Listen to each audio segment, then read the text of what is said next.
Hello everyone, मेरा नाम पूजा मालविया है। मैं आप सभी का स्वागत ऑनलाइन पढ़ाई पर करती हूँ। आज आपका सीटेट का पेपर 2 हो गया है 7 जुलाई को और यहाँ पर मैं डिस्कस करने वाली हूँ सेट एल को। तो जिनका भी सेट एल होगा वो अपने क्वेश्चंस को मार्क कर लें, देख लें क्वेश्चन का सही आंसर। और साथ ही साथ पेपर बहुत अच्छा आया था, इजी आया था, पढ़ाया हुआ आया था। तो आप सबका पेपर अच्छा हुआ होगा, इतना मैं उम्मीद कर चलती हूँ। आपके कितने मार्क्स आए साइंस सेक्शन में आप ज़रूर मुझे बताइएगा कमेंट सेक्शन में कमेंट करके।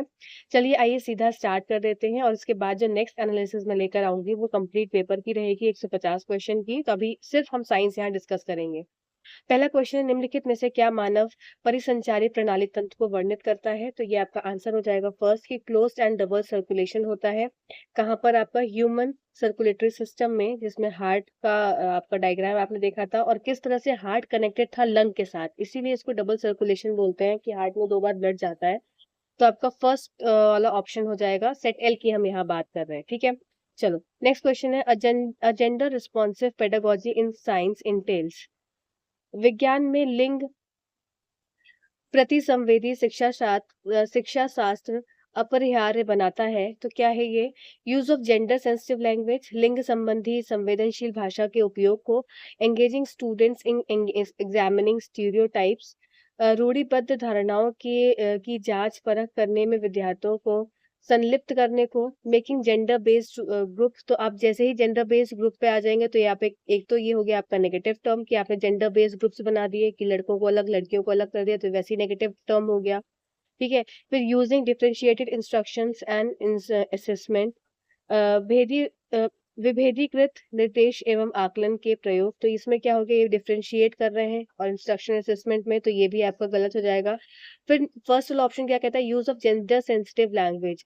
तो क्या है, लिंग संबंधी जेंडर संवेदनशील की भाषा का उपयोग करें। तो सही बात है, किस तरह से लड़कियों से बात करनी चाहिए, किस तरह से लड़कों से बात करनी चाहिए, तो उस हिसाब से यहाँ पर ये बोला गया है।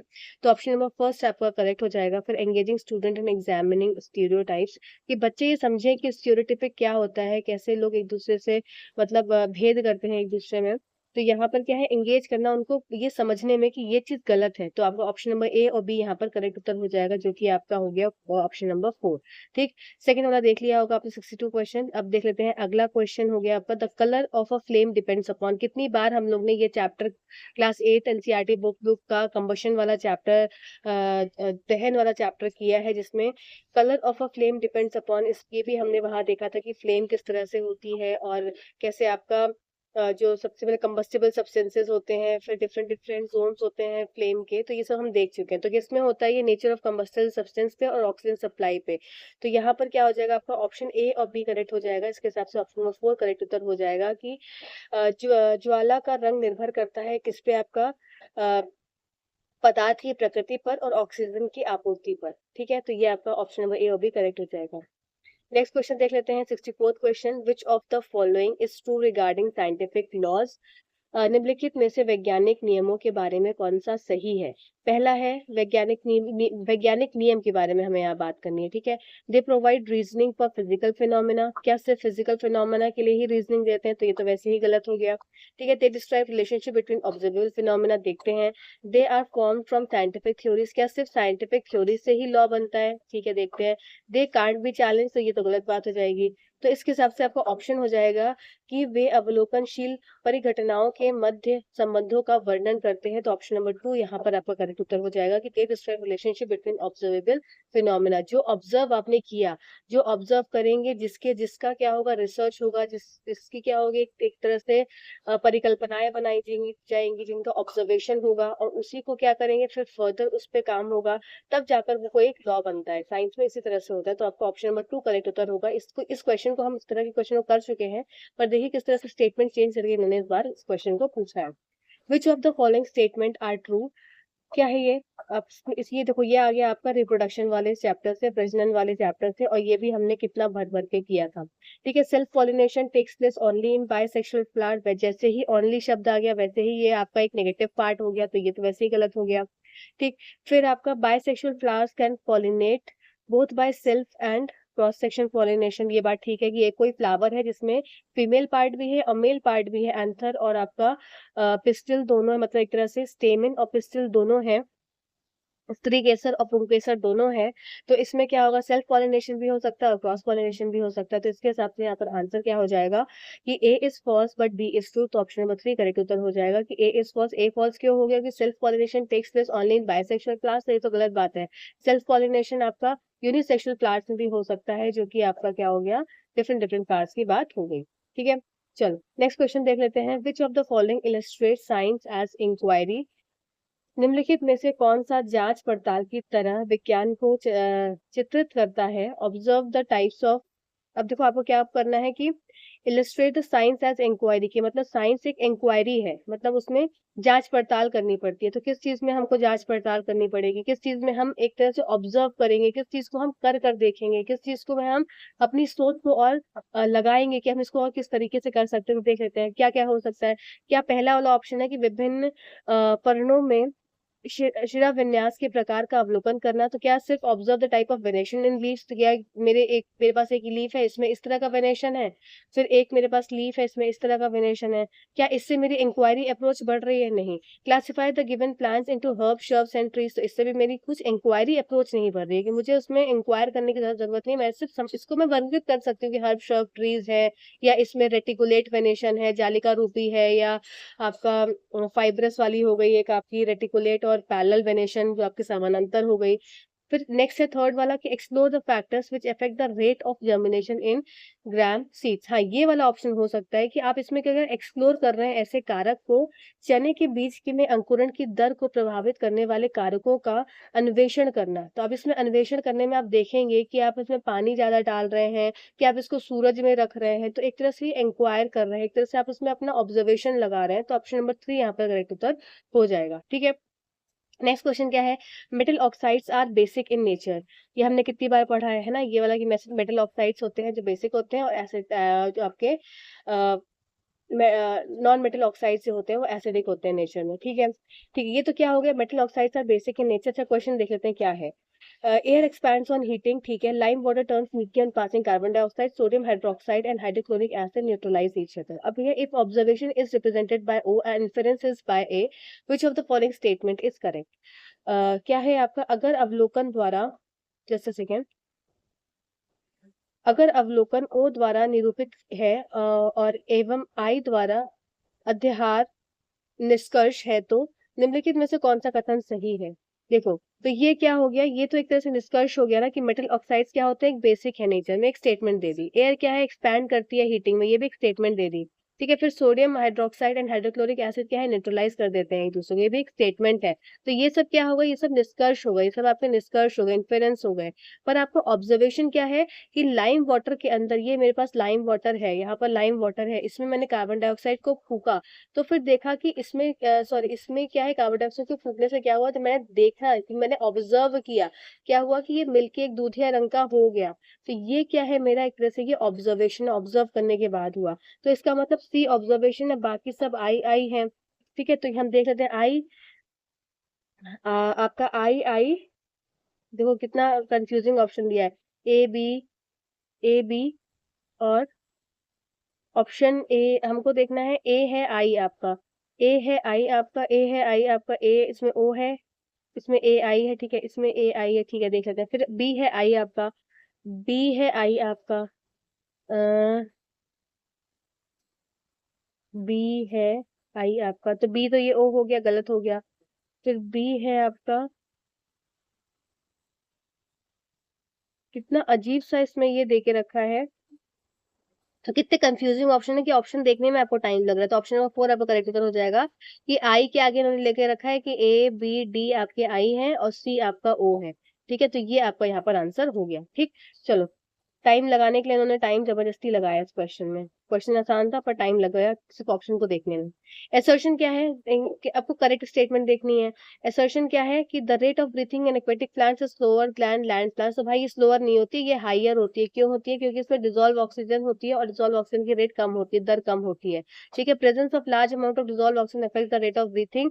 तो ये भी गलत है कि इसमें लार्ज नहीं होती, कम हो जाती है, ऑक्सीजन की अमाउंट कम होती है। तो इसका मतलब कि बोथ ए एंड आर क्या हो जाएगा, इसमें फॉल्स हो जाएगा। क्या लिखा है कि कभी कथन क्या है कि थल प्राणियों की तुलना में जलीय प्राणियों की श्वसन दर धीमी होती है। तो धीमी नहीं होती है, इनकी तेज होती है। फिर नेक्स्ट क्या है कि जल में घुली हुई ऑक्सीजन की उच्च मात्रा जलीय प्राणियों को श्वसन दर में प्रभावित करती है, तो उच्च नहीं होती है, निम्न मात्रा होती है यहाँ पर। तो आपका ए और आर क्या हो गया, दोनों यहाँ पर गलत हो गया। ये हम क्वेश्चन पढ़ चुके हैं, हम सारे क्वेश्चन पढ़े हुए ही आए हैं आपके। ये देखो आ गया आपका फिलामेंट वाला क्वेश्चन, जिसमें हमने क्या पढ़ा था साथ में, देखो बल्ब पढ़ा था, और बल्ब के साथ मैंने आपको हीटर वाला बताया था, और साथ साथ मैंने आपको क्या बताया था, फ्यूज वायर का बताया था ये इलेक्ट्रिसिटी वाले चैप्टर में। चलो देख लेते हैं क्या क्वेश्चन आ गया इससे। क्या है, assertion the filament of an incandescent bulb is made up of tungsten. ठीक है, फिलामेंट बड़ा होता है उसका टंगस्टन का। ठीक है, असर्शन हो गया। रीजन क्या है, the tungsten has low resistance and high melting point. भाई इसमें लो रेजिस्टेंस नहीं होता, इसका रेजिस्टेंस भी हाई होता है और इसका मेल्टिंग पॉइंट भी हाई होता है, तभी वो इतने अच्छे से तेजी से ग्लो करता है। तो इसमें क्या असर्शन तो सही है, पर रीजन क्या हो जाएगा गलत, कि आपका क्या होगा, assertion is true but R is false. तो ऑप्शन नंबर 4 आपका करेक्ट उत्तर हो जाएगा। ठीक, चलो आगे चलते हैं, आगे क्वेश्चन क्या बोल रहा है, तो हिंदी में भी देख लो। अभिकथन क्या है, एक तापदीप्त बल्ब का तंतु टंगस्टन का बना होता है। टंगस्टन निम्न प्रतिरोध एवं उच्च गलनांक का होता है। तो निम्न प्रतिरोध नहीं, ये उच्च प्रतिरोध और उच्च गलनांक का बना होता है। तो आपका आर तर्क जो है वो गलत हो जाएगा, ये गलत है, और ए जो है वो आपका सही है। ठीक, चलो अगले क्वेश्चन पे चलते हैं। An odometer in a car measures. तो दो हम लोगों ने वर्ड पढ़े थे, एक ओडोमीटर और एक था स्पीडोमीटर। ये मैंने आपको जब मोशन वाला चैप्टर पढ़ाया था तो उसमें बताया था, न्यूमेरिकल के उस टाइम। ओडोमीटर का काम क्या होता है, डिस्टेंस को नापना। ठीक है, तो ये क्या है, distance travel by a car. तो एक कार का ओडोमीटर मापता है क्या, कार द्वारा तय की गई दूरी। अगर स्पीडोमीटर होता तो स्पीड नापता, ठीक है, कार की जो है स्पीड को नापता। चलो नेक्स्ट देख लेते हैं, which of the following are true regarding the scientific investigations. चलिए, तो क्या है इसमें दिया हुआ आपका, results are not influenced by true देखना है। ठीक है, साइंटिफिक इन्वेस्टिगेशंस के लिए निम्नलिखित में से कौन सा वैज्ञानिक अनुसंधान अन्वेषण के बारे में सही है। तो results are not influenced by procedures, की परिणाम क्रियाविधि द्वारा प्रभावित नहीं होते। तो भाई क्या होते हैं इसमें, देखते हैं। किसी अनुसंधान अन्वेषण में सामाजिक संदर्भ प्रभावित कर सकते हैं, आंकड़े और साक्ष्य समान होते हैं, कोई भी सार्वत्रिक सर्वव्यापी वैज्ञानिक विधि नहीं है। तो इसमें आपका क्या हो जाएगा आंसर, देखो results are not influenced by procedure, तो ये तो भाई गलत हो गया स्टेटमेंट, आपको सही स्टेटमेंट देखनी है। फिर क्या, सोशल कंटेक्स्ट में भी में influence conclusions in any investigation, ये बात ठीक है।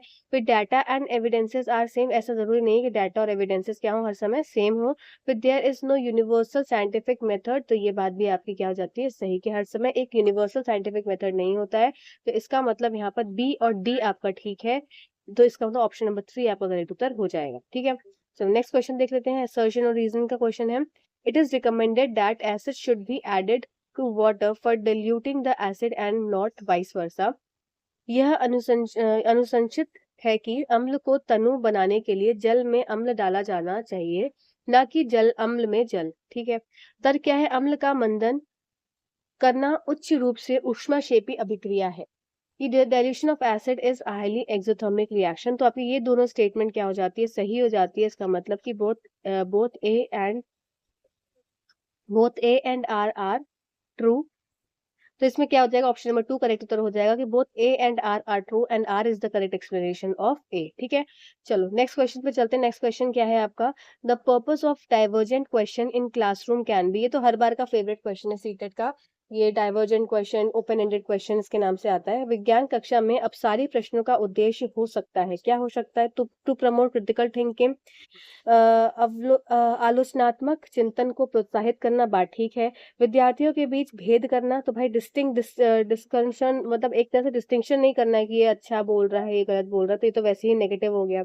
टू डेवलप कम्युनिकेशन, की संचारण संप्रेषण का को विकसित करना, ये बात भी ठीक है। फिर प्रतिभाशाली विद्यार्थियों की पहचान करना, ये आपका नेगेटिव टर्म हो गया। फिर वैकल्पिक अवधारणाओं की पहचान करना, टू आइडेंटिफाई गिफ्टेड स्टूडेंट, तो ऐसा भी कोई नहीं होता है। ठीक है, फिर टू आइडेंटिफाई ऑल्टरनेट कंसेप्शंस, हाँ ये यहाँ पर हो सकता है कि बच्चों के अंदर जो भी एक कंसेप्शंस है उनके बारे में जांचना, इसी से पता लगता है। To appreciate subjectivity in science, हाँ ये भी ठीक है। To appreciate subjectivity in science, की भाई साइंस में जितना भी पढ़ा है उसको उस हिसाब से बच्चे उस चीजों के हिसाब से तर्क कर पाए, तो ये बात भी ठीक होगी। तो इसके हिसाब से हमारा ऑप्शन क्या क्या ठीक हो गया, ए ठीक हो गया, सी ठीक हो गया, फिर ई ठीक हो गया, और फिर एफ ठीक हो गया। ए सी ई एफ, तो ऑप्शन नंबर 4 में आपका ये सही उत्तर मिलेगा। ठीक है, चलो नेक्स्ट क्वेश्चन पे चलते हैं। नेक्स्ट क्वेश्चन क्या है, the atomic number of A is 13। ठीक है, ए का एटॉमिक नंबर दे के रखा है कितना, आपको 13 दे के रखा है। Atomic number of B is 17, B का एटॉमिक नंबर दे के रखा है 17। केमिकल फॉर्मूला बनाना है, अच्छा ए और बी का केमिकल फॉर्मूला, तो इसको किस तरह से बनाते हैं, ये क्वेश्चन आपको पहले कभी नहीं आया इस तरह से। चलिए इसको बना ली, इसको जिसको इसका इलेक्ट्रॉनिक कॉन्फ़िगरेशन निकालना आता होगा उसने बना लिया होगा। 2 8 और 3, ठीक है, ऐसे हो गया इसका ए का, और इसका क्या हो जाएगा 2 8 और 7। तो इसका मतलब इसके पास 3 एक्स्ट्रा इलेक्ट्रॉन्स है। ठीक है, इसके पास क्या है, 1 इलेक्ट्रॉन कम है। तो इससे क्या हो जाता है, इस तरह से आपकी एक क्रॉसिंग हो जाती है। जैसे ए का क्या हो जाएगा, ए हो जाएगा, ए आपका ए के साथ क्या हो जाएगा, ए के पास क्या आ जाएगा, 1 आ जाएगा, और इधर के पास क्या आ जाएगा, 3 आ जाएगा। मतलब A1 हो जाएगा और B3 हो जाएगा, इसके हिसाब से AB3 हो जाएगा। तो ये आपका ये वाला ऑप्शन हो जाएगा। ठीक है, परमाणु क्रमांक 13 तथा परमाणु क्रमांक 17 है। ए और बी से निर्मित यौगिक का रासायनिक सूत्र को पता करना है, तो आपका AB3 आपका इसका आंसर हो जाएगा। ठीक, नेक्स्ट क्वेश्चन है, discussion on socio scientific issues in class helps in. तो ये क्या करता है आपका, चलो नेक्स्ट क्वेश्चन क्या है, discussion on socio scientific issues in class helps in. कक्षा में सामाजिक वैज्ञानिक मामलों की परिचर्चा सहायता करती है, किस चीज में सहायता करती है, देखते हैं हम। डेवलपिंग आर्ग्यूमेंटल स्किल्स इन लर्नर, अधिगम कर्ताओं में तर्कसंगत कौशल का विकास करना। तो बात ठीक है कि इससे आर्ग्यूमेंटल सोशियो साइंटिफिक इश्यूज कोई रहेंगे तो इससे क्या होगा, आर्ग्यूमेंटल स्किल्स बढ़ेंगी। ठीक है, developing multiple perspective on an issue, किसी मामले में बहु परिप्रेक्ष्यों का विकास करना, ये बात भी ठीक है।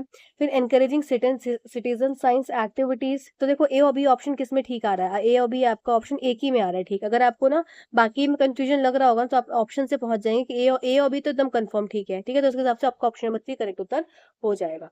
ठीक, चलो नेक्स्ट क्वेश्चन देख लेते हैं। 76 question, which of the following factors are responsible for generation and flow of winds on the अर्थ।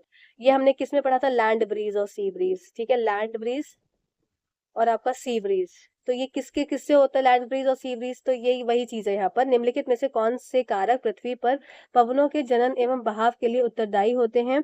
तो क्या हो जाएगा, uneven heating on the earth, पृथ्वी का अनियमित क्या होता है, तापन, या महासागरों का अनियमित तापन, या पृथ्वी और सूर्य के बीच दूरी, या पृथ्वी का गुरुत्वाकर्षण बल। तो ये तो आपका वैसे ही कट हो जाएगा। तो आपका पृथ्वी का अनियमित तापन और महासागरों का अनियमित तापन, ये आपका ए और बी आपका करेक्ट उत्तर हो जाएगा। इसके हिसाब से आपका ऑप्शन नंबर 4 करेक्ट उत्तर हो जाएगा। ठीक है, सब पढ़ाया हुआ आया है। अच्छा हाँ, और एक और बात कि थैंक यू जिसने मुझे ये पेपर दिया है, thank you so much.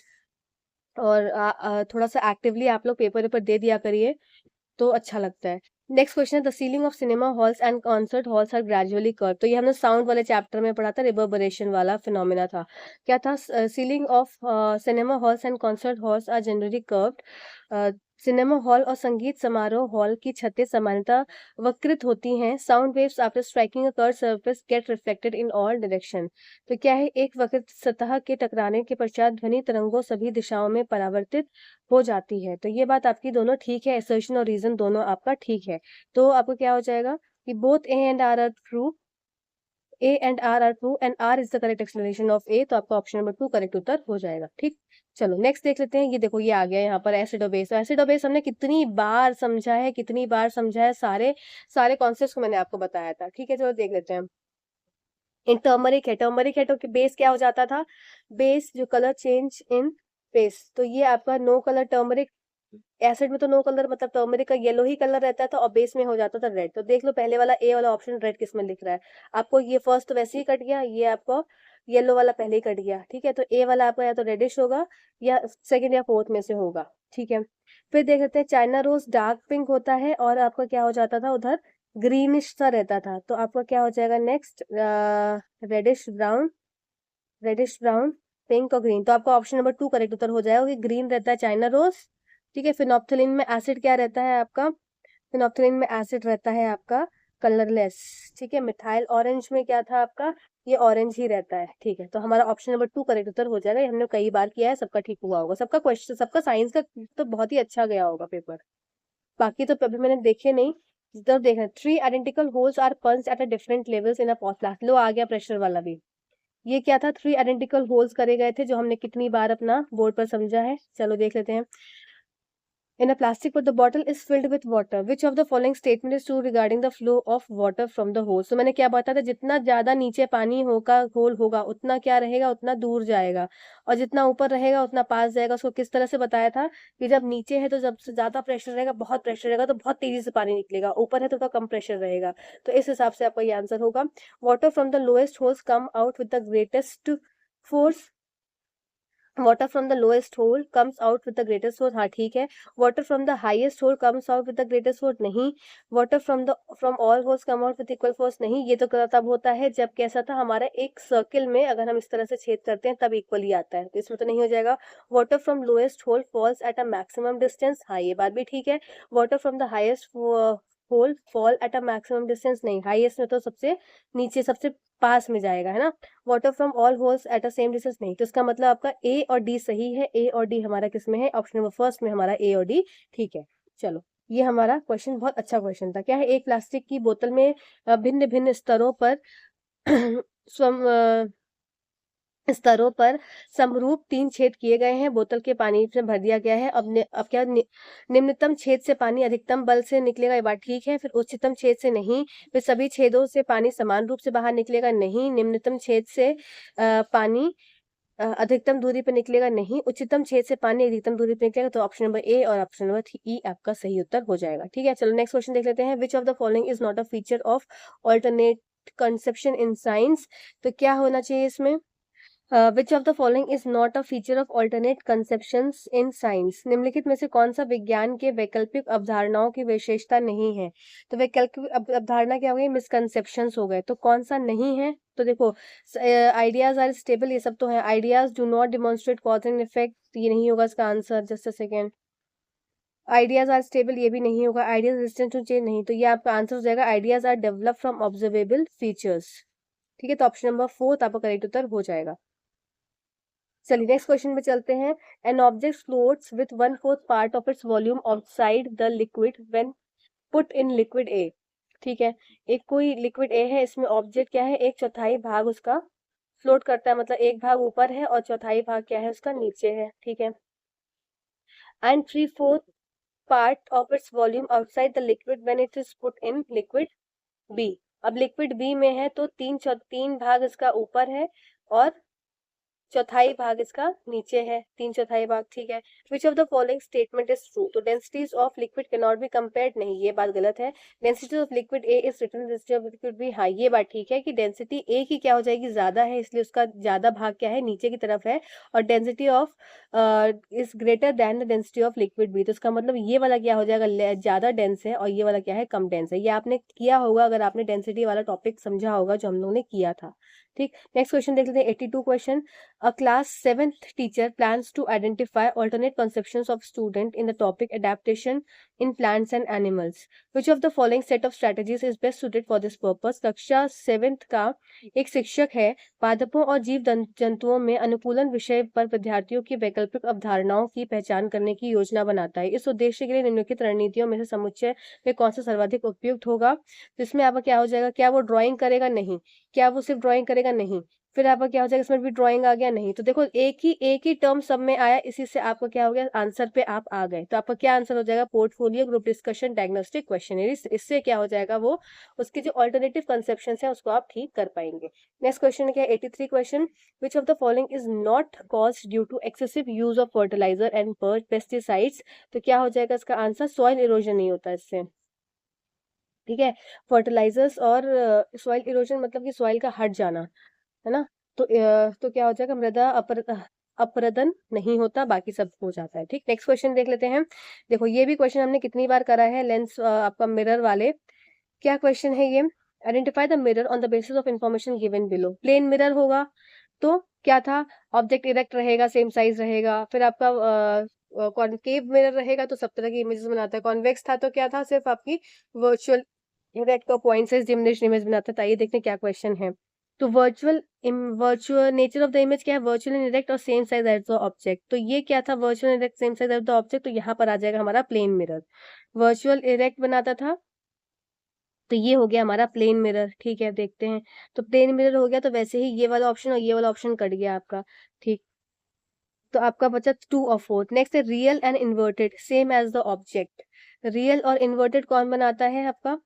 Real inverted सिर्फ क्या है, कॉनकेव मिरर बनाता है, तो यहाँ पर क्या हो जाएगा, कॉनकेव मिरर आपका बनाएगा। ठीक, तो यहाँ पर आ जाएगा। नेक्स्ट क्या है आपका, तो ये आपका ऑप्शन नंबर 4 पे आप डायरेक्ट आ गए कि प्लेन मिरर है, फिर कॉनकेव मिरर है, फिर रियल इन्वर्टेड एनलार्ज क्या है, मैंने क्या बताया, कॉनकेव मिरर हर तरह की इमेज बनाता है, तो एनलार्ज भी बना रहा है, सेम एज द ऑब्जेक्ट भी बना रहा है, फोकस पे है तो फोकस पे ही बना रहा है। ठीक है, फिर सी पे है तो सेम साइज पे बना रहा है, फिर वर्चुअल और इरेक्ट और डिमिनिश क्या हो जाएगा, ये आपकी हो जाएगी कॉन्वेक्स मिरर। तो उसके हिसाब से ऑप्शन नंबर 4 करेक्ट उत्तर हो जाएगा। यही सेम चीज हिंदी में भी दी हुई है कि आभासी और ऊर्ध्वशीरी आपकी हो जाएगी वस्तु के समान रूप, तो आपका प्लेन मिरर हो जाएगा। फिर वास्तविक और प्रतिलोमित वस्तु के समानुरूपी, ये आपका हो जाएगा कॉनकेव वाला। फिर ये आपका लास्ट वाला हो जाएगा कॉन्वेक्स वाला, बाकी आपके कॉनकेव रहेंगे। ठीक, चलो नेक्स्ट क्वेश्चन देख लेते हैं। Sunita drops a piece of potassium metal in a beaker of cold water and notes down the observation. Which of the following observation is not correct. तो वही बात है कि मेटल की ऑब्जर्वेशन की जा रही है, मेटल क्या, पोटेशियम है।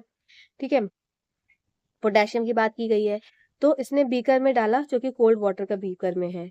अब ये मेटल वाले चैप्टर से आया है क्वेश्चन, हमने करा ये वाला। तो ये पॉप साउंड इज हर्ड, हाँ ये तो हर्ड होती है, तो सुनाई देती है। Potassium reacts voluntarily with water, ये भी होती है। इट इज एंडोथर्मिक रिएक्शन, नहीं एंडोथर्मिक नहीं होती, ये उष्मा शोषी नहीं होती है, उष्मा आपकी एक्सोथर्मिक रिएक्शन होती है। तो ये वाला आपका यहाँ पर आंसर हो जाएगा। हाइड्रोजन गैस इज इवॉल्व, क्योंकि हाइड्रोजन गैस निकलती है तो पॉप साउंड आती है, तो आपका ये एंडोथर्मिक ना होकर ये एक्सोथर्मिक रिएक्शंस होती हैं। ठीक है, बहुत आसान पेपर था इस बार, तो मजा आ गया पेपर देख के। पर read the following statement and choose the correct option. Photosynthesis is a endothermic reaction, हाँ ठीक है। For respiration is a exothermic reaction, ये भी ठीक है। इसमें क्या है, जो एनर्जी है वो रिलीज होती है, और इसमें क्या है, ये रिएक्शन में क्या है, एनर्जी का रिक्वायरमेंट होता है, तो ये आपकी फोटोसिंथेसिस हो जाती है। तो जिसको रिएक्शन याद होगी उसने इस प्रोसेस को इजीली कर लिया होगा। प्रकाश संश्लेषण ऊष्मा शोषी अभिक्रिया है, और ऊष्मा शेपी क्या हो जाएगी, श्वसन अभिक्रिया है, तो इसके हिसाब से आपका S1 S2 दोनों क्या है, ठीक है, both S1 and S2 are true. चलो नेक्स्ट क्वेश्चन देखते हैं। 87th question, which of the following statements are true regarding rain water harvesting. It converse निम्नलिखित में से कौन सा कथन वर्षा जल संरक्षण के लिए बारे में सही है। इट कंजर्व्स ग्राउंड वाटर, बात ठीक है। यह भूजल का संचरण करता है, सही बात है। इट रिड्यूसेस लोकल फ्लडिंग, ये बात भी ठीक है कि जब वो संरक्षित करेगा तो लोकल जो फ्लडिंग है वो बच जाएगी। ठीक है, यह संस्थानीय उत्प्लावन को कम करता है, उपलावन को कम करता है, तो ये बात ठीक है। फिर नेक्स्ट क्या है, यह जल निकास संबंधी समस्याओं को उत्पन्न करता है, नहीं, ये ड्रेनेज प्रॉब्लम को क्रिएट नहीं करता। ठीक है, फिर क्या हो जाएगा, it can be use for irrigation crops, बात ठीक है कि जब हम इसको हार्वेस्ट कर लेंगे तो हम इसको यूज कर सकते हैं इरिगेशन चीजों में या कैटल्स को पिलाने में, बहुत तरह यूज कर सकते हैं। A B D आपको करेक्ट उत्तर हो जाएगा, जो कि ऑप्शन नंबर 4 में आपको दिख रहा है। नेक्स्ट क्वेश्चन क्या है, which of the following activities is best suited to develop the inductive reasoning.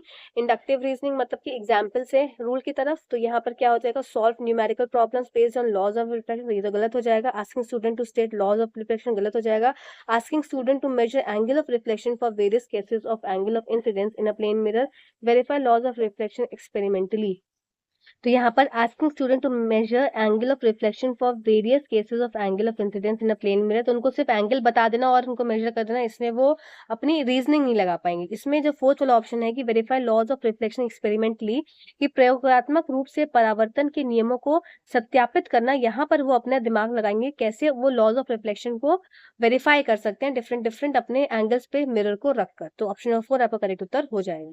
Next question है 89th क्वेश्चन, आज का सेकंड लास्ट क्वेश्चन, कि two sperms of a male man fuse with two eggs of a woman, the twins formed is। दो sperms fuse हो रहे हैं दो egg से, तो कैसा बनता है, ये आपका हमेशा फ्रेटर्नल ट्विंस बनता है, भ्रातृ आपका ट्विंस देखने को मिलते हैं।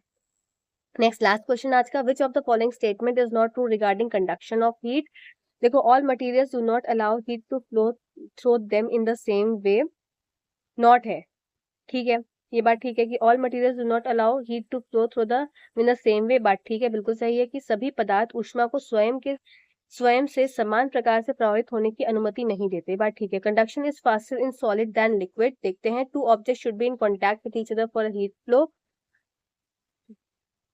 तो आपको इसमें देखो नॉट वाला देखना है ना, तो नेक्स्ट स्टेटमेंट है कि द्रवों की तुलना में ठोस वस्तु में चालन तीव्र होता है, ये बात बिल्कुल ठीक है। फिर two object should be in contact with each other for the heat flow, अगर एक ये इसको हीटेड होना है तो उसको कॉन्टैक्ट में होना चाहिए, बात ठीक है। Conduction does not takes place in gases, तो यहाँ पर देखो ये वाला स्टेटमेंट आपका, जस्ट अ सेकेंड इसको फिर से देखेंगे क्वेश्चन, कि all material do not allow heat to flow through them in a same way, ये बात ठीक है कि सब में एक ही समान तरीके से हीट का फ्लो नहीं होता, ठीक। Conduction is faster in solid than in liquid, ये बात भी ठीक है। Two object should be in contact with each other for the heat flow, ये स्टेटमेंट यहाँ पर गलत है, क्योंकि देखो जो सन से हीट मिलती है अर्थ को, तो वो उसमें क्या कॉन्टैक्ट तो नहीं है, तो ये क्या हो जाएगा, यहाँ पर तो कोई भी मीडियम नहीं होता उसमें, तो फिर भी हीट आ जाती है, तो क्या हो गया यहाँ पर ये वाली स्टेटमेंट आपकी गलत हो जाएगी। फिर conduction does not takes place in gases, तो सही बात है, कंडक्शन गैसेस में नहीं होता, तो ऑप्शन नंबर 3 आपका करेक्ट उत्तर हो जाएगा। ठीक है, तो यहाँ तक आपके जो 30 क्वेश्चन थे वो कंप्लीट होते हैं। आपके कितने क्वेश्चन के आंसर सही हुए जरूर बताइएगा कमेंट सेक्शन में, और एक आध क्वेश्चन कुछ ऊपर नीचे होंगे आंसर की से, तो वो बाद में देख लेंगे। बाकी आपके कितने आंसर्स ठीक होते हैं जरूर बताइएगा, और आपका पेपर कैसा हो ये भी बताइएगा। Thank you so much for watching this video. Thank you.